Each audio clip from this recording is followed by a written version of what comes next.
Welcome to Murf E Unfiltered, Zero BS Biz Talk. I'm here today with my co-host, Eliot Grossman, and my name is Kathleen Murphy. How are you, Eliot? Murph, it has been too long, my friend. It's been so long, I don't even remember the last time that we were in the studio together. I think it was a long time. Yes, exactly. We'll leave it at that. Yeah. Well, people might be a little curious today as to why we have sort of these festive things going on the table here, and a lot of sparkles, including my dress today. And it's because we are celebrating a monumental milestone, and that is we are celebrating our 50th show today. Murph, Woo, right? I haven't been able to sleep for a week.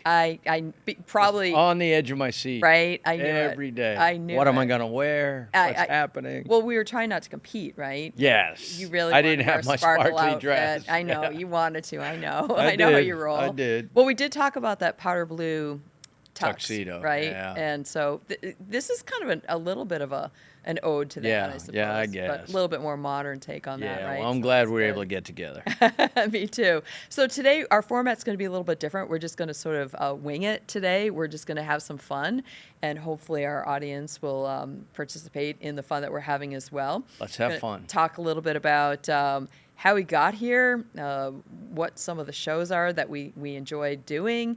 We'll talk about some of the shows that we did do. We'll talk about maybe some shows that, gosh, we could have kept going on for part 2, 3, 4, 5, 6, etc. Right? Yeah, for sure. And a little bit about like what has gone on in the span of each other's lives, because we started this podcast about 4 years ago. 5 years ago. 5 years ago. Sorry. Well, math is not my specialty. Yeah. 5 years. I'm more of a word girl. Yes. So yes, that's why you're in sales. You know. No, it's because I can read the date that you put down. But Maybe I need to adjust my It's been glasses. a long time, and it's kind of interesting, right? 50 episodes. People are like, wow, 50? And I'm like, Right. I know. 5 years, I guess. Right. I mean, I think if you do the math on that, it seems like maybe we're doing on average about 10 shows a year, if you will. And I think that realistically, you've been involved with probably about 80% of them, I would say. Yeah. You just became so busy at one point. Yeah. You're so popular and in such demand that Yeah. I just could not get you on the calendar. Yeah, with our millions and millions of listeners, I'm sure they've been wondering where I am, but I'm back. You're back. Let's do this. Number 50. Let's do it. How we got started. Let me ask you, this is the crazy part. Right? You got us started. I did get us started. So talk about just why you said, hey, let's do this. Well, so I got it started because I thought, based on working with the clients in the line of work that I do as an executive sports coach and being a Gallup coach, that I needed some additional support in terms of being able to provide my clients with information maybe differently and maybe not always when we were talking. Right. So I thought, well, maybe there was a lot of talk about podcasts and people doing podcasts, and I didn't even know really what that meant exactly, except that I could spell the words. And so I decided to start looking into that. And then I started looking into the different technologies that you could use at home. And I thought, this just isn't for me. And despite the fact that we each spent 25 plus years in technology, it's just not necessarily my cup of tea all the time. Right. Even as a marketer, former marketer. So I started looking at different ways that I could do a podcast to not just completely shelf that idea.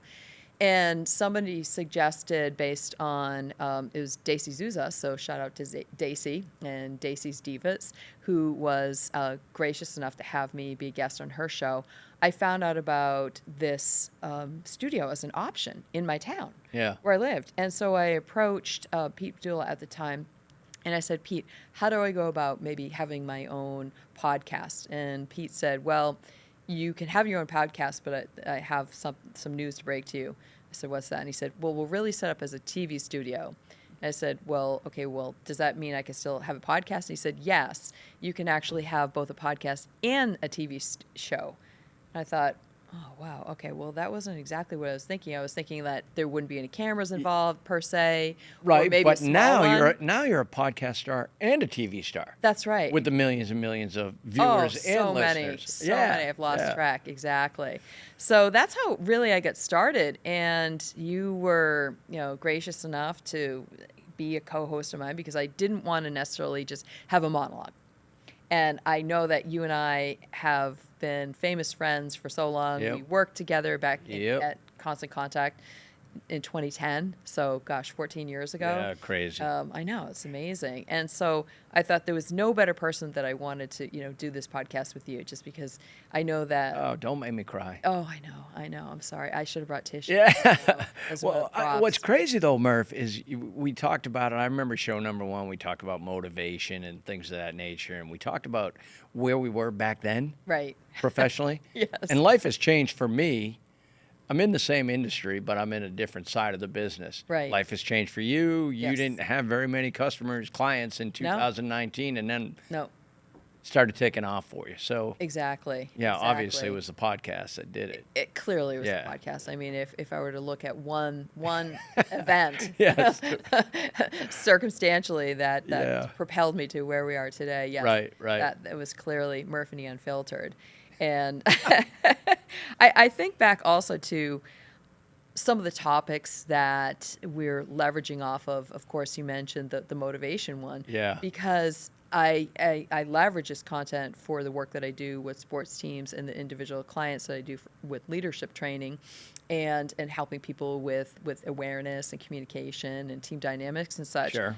And I was looking at some of the other shows that we did. The second show that we did was your elevator pitch and advocating for yourself.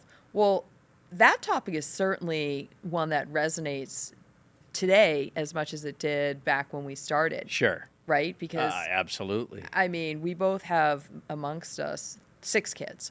Yes. And we know that they've had to give an elevator pitch. And so I'm sure they clearly watched our shows to get advice. Yeah. on how to Matter of fact, I craft think it their was own. the opposite for my kids.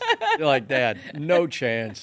Don't give me, your sales pitch. Let me figure this out, which I kind of love, right? I'm sure Right. your kids are like, okay, Mom, I know you're really smart, but I think I got this. Well, in the spirit of full transparency, in order to get one of 3 of my kids to actually watch a show, I invited our oldest son, Max Shinnick, on as a co-host when you weren't able to be here one time. Yeah. Because I figured he might watch that show. So 1 out of 50 isn't bad, I don't right? even know if I have 1 out of 50. I've got maybe 8 minutes out of 50, but that's about it. Oh, that's all right. Yeah. We'll Yeah, take yeah. that. So then we did Finding Your Purpose, and that's something that I just love as a topic just because, again, it's so relevant. Yeah. One of the things that I focus a lot of my time and attention on with my business clients, independent of whether they're in the workforce or in the sports field, is what's your purpose, And so that's a great show for people to kind of do a look back on. Another show that we did was, I really like this one because we've certainly experienced this one, drama. Oh, yeah. That Are was you a good one. king or a queen? Right. Yeah. That one I think we could do many shows on. Well, yeah, absolutely. But I looked at the list you sent me here, Murph. Like, for me, 2 of my favorites that popped out were Yeah. work culture. How's yours? Because we both worked in a culture that was phenomenal, Yes. and then it wasn't, and Yes. then it was. Right. And it was all part of evolving and changing and maybe viewing the business differently from the executives. Yes. Which I thought was interesting, right? Yes. Always fun to look at. And then collaboration is always a good one, right? So collaboration, newsflash, I think you and I both on the team side of things. There was some fun ones, though. Busy but not productive. Are you bored? Like all of that stuff. Are you bored? But you were good with, like choosing words that matter. Like you were really good. That's your strong suit. Thank you. Yeah, Thank but it you. is. Like, how do you use the right words to get your point across in a way that doesn't offend anybody, that's easy to understand, that's simplified yet intelligent? Like, it's to bring all of those 4 or 5 things together. Sure. It's not easy, and you're good at it. I'm not a wordsmith. You are.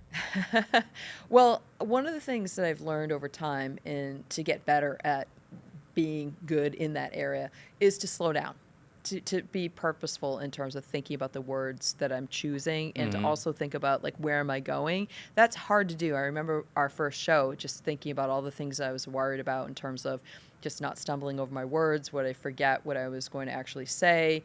Would I be able to have the show flow the way that I intended? Our loose script was set up. And what I realized that I needed to do was just to kind of take a step back, relax, take a deep breath, and just enjoy the process, but also think about really where I wanted to take us conversationally. That's hard to do, but it's taken some time for me to get really comfortable with doing that. I had not that long ago a really dear friend of mine on this show, Bob Colella, and Bob said, "You're such a natural at this." I said, "Well, I think the natural part came from I've done this now. This isn't my first rodeo. That was probably show 45 or something. Right. You know, it was a lot of shows in. But I think about the first couple of shows, and you're a natural at this. Like you're just like a comedic ham, and that's Oh, I wouldn't say natural. I just think You it's are. fun. I mean, again, we come in here for 25 or 30 minutes or whatever it is, Murph, right. and I have to talk a lot during the day at work. I have to listen a lot. Yes. So it's kind of nice to come in and actually listen and not talk as much. I want to, Right. right? I'm good at interrupting. You know that. But I want to make some jokes and do some things. And I said, no, this is Kathy's cup of tea, so I'm not going to do that. But you are natural. It was just fun. I don't know. This is enjoyable. And, we live in a rat race and work and driving around. And I told you, I got literally changed on the highway driving up here. I know. Because we live in this rat race of a world, but we shouldn't, right? We shouldn't. And that, No. as you talked about, how do you find the right words in that time? Because your brain's, my point is, my brain's always going. Yes. And sometimes I forget what I'm going to say. Sure. Slowing it down, as you spoke about, makes a big difference. It really does, and I'm hoping that you're not going to be on the news later in terms of causing accidents or no, trucks driving off the no, road and looking at this crazy guy that was changing into his. People vomiting because they got sick looking at what they saw. But yeah, no, it was all good. Oh, it my was gosh. good, and we got here. But thanks again for pulling this together. So, Oh yeah. what was your favorite? I would say my favorite topic is in the spirit of what I talk about and what I literally live on a regular basis. And it was the show, it was number 37, Who Are You? Because I'm all about helping people with their awareness, Right. self-awareness. And I think that that's really foundationally, if you are struggling at all in life, in business, whatever your, place in life happens to be, having an awareness of really who you are can set up you foundationally to be in a much better place. Sure. And I say that very sincerely, and not just because I do this professionally, but because I see the results of what it does for people. I got a call yesterday from a longtime client of mine, and they were talking about how, gosh, they were admitting something to me that happened to them that they were embarrassed about, and they were talking about how they were blaming one of their top strengths for getting them into the situation that they happened to be in. Okay. And I said, you know what? That's easy enough to say and to do. But at the end of the day, you really have to take a look in the mirror because and they admitted this, the common denominator for all of their challenges was the fact that they really weren't practicing self-awareness. They weren't looking in the mirror. Right. And they figured out that, okay, so every time a situation blows up, is it somebody else's fault every single time? No. It's theirs. Of course not. But Right. you always, until you look in the mirror and have a deep, hard look, professionally and personally, Right? that's always going to be the case. It's easy to Always. go that way and never come this way. Exactly. Yeah. Exactly. So so you had a favorite show of yours that you liked. Work culture, it was, back then it was my favorite. And now that I'm in a different situation, right? I went from a huge company to a company now with 13 employees at a startup in the software side of things. Similar, same industry, concrete and asphalt and aggregate. But on the software side, and the culture's quite different. Yes. Right? Engineers are just different people. They're great people. They're just different how they approach. They're very thought-provoking. They think about everything, right? Right. How was this made? How Right. is this done? And Right. why can we make it better? Where That's right. salespeople, in general, are not that way. Like, don't tell me about the labor. Just show me the baby, right? Like, and that's for us. Just give me a great product to sell, and we can go sell it. Right. But what it does is creates a little bit of a block, similar to what we've talked about in a day where Sure. marketing and sales would go head to head because sure. marketing gave us great stuff and we think we were the best, and that's why you and I, being voices of reason, we're able to come together, that. right? That's right. But I just Exactly. think work culture, like right now, we're experiencing some challenges where the engineering team is looking at us a little differently, and we are growing the business quickly, and we're saying, you guys got to build stuff faster, build Right. it better. Right. It's not an It's a 8-hour challenge. workday in a startup. We just don't do No. 8-hour workday. Right. Right. And you're getting paid a lot of money, and that shouldn't come into play because I believe you got to take pride in your work culture and who you are, especially at a startup. Oh, without a doubt. So Without a doubt. Exactly. that was my favorite then, and if we were to do another episode, that would be my favorite. That would be one. Yeah. Well, the thing about culture is that it's always changing, and hopefully for the better. But we know that sometimes it doesn't go in that direction. Yeah. Right. And that's typically when you hear a lot of complaining and people saying, "Oh my gosh," they're wondering, okay, do I put up with this? Do I leave? Do I impact change? What can I do? Right. And those are all really good questions to ask yourself. And I always tell people that are in that situation to think about, what do they really want to do? Do they really want to impact change? Because they may not. They may say, you know what? It's beyond what I can do to impact change, so I'm just going to go my merry way over there. Yeah, but right? Murph, I call BS on that, and I bet you do too. I do. I do believe that everybody can look inward, look at the situation, and impact change. Yes. It doesn't take much. No. Just little. If we had 5% of people we know, 5% of people in the workforce, professionally, that we know, I do believe they could impact change. I completely agree with you. And I was having a conversation last night with somebody that I'm involved with on a committee. And we were talking about how it's unfortunate that some people just like to think that they can just write it in and just by name only be on the committee and have an impact. Yep. And how when you need them to show up, they don't show up, and how it puts that much pressure on those people that do. And how unfortunate, because I think to myself, why are they involved with this? What are they trying to accomplish? Yeah, but absolutely. And what's funny, Murph, is whether it's coaching or in the professional world, whether it's coaching your kids, the people that squawk the most and complain the most and talk behind the scenes and want Right. to talk behind your back Right. are the worst offenders. They are. They don't want to volunteer. They don't No. want to impact change. No. They don't want to do anything to make the situation better. Meaning, Eliot, I had a thought, and maybe if we worked this way, Yep. things might be a little better. I don't know, but why wouldn't we try something? But to Exactly. squawk behind the scenes is really what I actually believe it makes businesses crumble It does. and creates a toxic environment. Toxic is the right word, and there's no need for that, and people get, I think, too easily complacent, which is maybe a function of our society right now, where people are just kind of, ducking out and just saying, they're giving up. They're not participating when now more than ever do we need them to participate. Yeah, absolutely. Right? The world is a crazy place, and the world is a crazy place right now. But Yeah. if you impact just a tiny, tiny little bit in your little bubble, Right. then maybe all of a sudden the bubble starts getting better And in a bigger bubble. And I think that when you're focused on other people, you feel better. When you're not necessarily just so focused on me, that never works. Yeah. Right. And people don't realize that when they're complaining. You're complaining because it's about you? Is it really about you? No, it's right? never, but they want to make it about They want to make it about them. Yep. So, and that's unfortunate. I was thinking also about just like so much has happened for us personally since we first started. We've both had children that have graduated from college, right? Oh, yeah. Yeah, which is nice. And we like to Yeah. say that are now off the payroll. Yeah, so to but they're speak. never off the payroll. I've Maybe noticed yours that. are, mine are not. No, yeah, mine are pretty good. Yeah. Yeah. Mine They are- could be off the payroll. They could be off the But payroll. why would I? But Why would they pay when they can get mom or dad to pay? exactly. Right? I mean, wouldn't you? I'd do the same thing. Well, I guess it's a strategy. Yeah, right? it's a good strategy.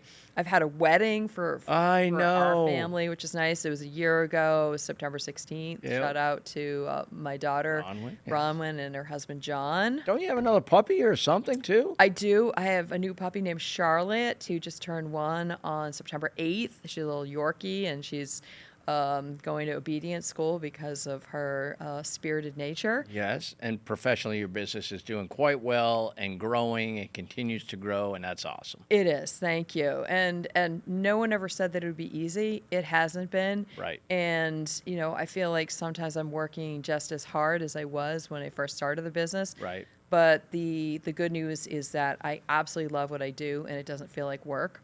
So that's, I think, a real benefit, and, Right. and I'm very lucky Yeah. to be able to say that, because we both know that we hear conversations all the time Yep. from people saying, I hate my job, I hate my life, Yeah. they're Yeah. just miserable. I don't say that.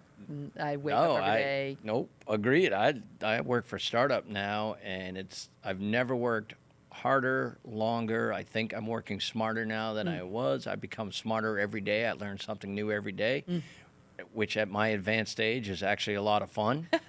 But like you, I get out of bed. I can't wait to get out of bed in the morning. I love doing what I do now, and it at some point we had an episode about kind of finding your way, right? Yes. Who are you, and find Right. your way. And I knew that I'd always be in the sales field, Yep. but I really enjoy where I'm at now, Good. and I have fun, and hopefully in Fun. 5 years. Underscore Yeah, that. fun is really right. the key. Like, I actually have fun. Not everything is rainbows, gumdrops, whatever. There's a lot of challenging times, but I'm having fun. But don't you think also, speaking of fun, that you can make it fun, right? You shouldn't have to think that it's somebody else that's responsible to make it fun for you. Like, we have fun, we make it fun Yep. by being here, and you can apply that to your work, your life, your friends, your Yep. family, etc. So I get really Yeah. kind of frustrated when I hear that people say, I'm not having any fun. I'm like, well, that's on you, right? You know what, Murph, you need to get out of my head. We know each other so well, but what's important is that we had a company call we have them every week or 2 weeks. And I always make sure I say hello to everybody on the Zoom call, everybody. And I just get a hello back, because I understand an engineer is a little different than Right. me. I get that. Right. Not right or wrong. It's just a little bit different in their social, where they're at, and how they interact with people, right? They're That's right. far smarter than I will ever be in my life. They're But just what's different. just different. And what's interesting is I always feel like I'm trying to make this fun. You got to make it fun back. Yes. Like, if you don't want to be here, That's right. you can go somewhere else. Exactly. But let's have fun doing it. If we're going to bust our ass, That's right. pardon my language, but if we're going to bust our ass, Right. let's make it fun. Exactly. And it doesn't take a lot of effort to make it fun either. There's small things that people Correct. can do. So I'm always amazed by the fact that people seem to be challenged by that. And why wouldn't you want to make it fun? I mean, Yep. gosh. So if someone were to come up to you and say, I'm thinking about starting a podcast, what advice might you give them? Oh, I think that's easy. I actually read this, and it needs to be fun, and it needs to be interesting. So fun and interesting. Yep. So otherwise, I don't want to. I listen to a lot of podcasts. I'm sure you do I as do well. too. I love them. And sometimes I just delete them right away, right? I download them, and Yep. at the first 5 minutes, I'm like, you're off. Right. You got to make it fun, got to make it interesting, Right, right? exactly. I was joking, obviously, with our millions and millions of viewers. Bottom line is, you Is and I it have fun billions? doing it. Is it right? billions? Is it Thousands billions? become, or No. hundreds become millions. I don't really know, but in my mind, that's all that matters, Exactly. right? But fun and interesting. What Right. about you?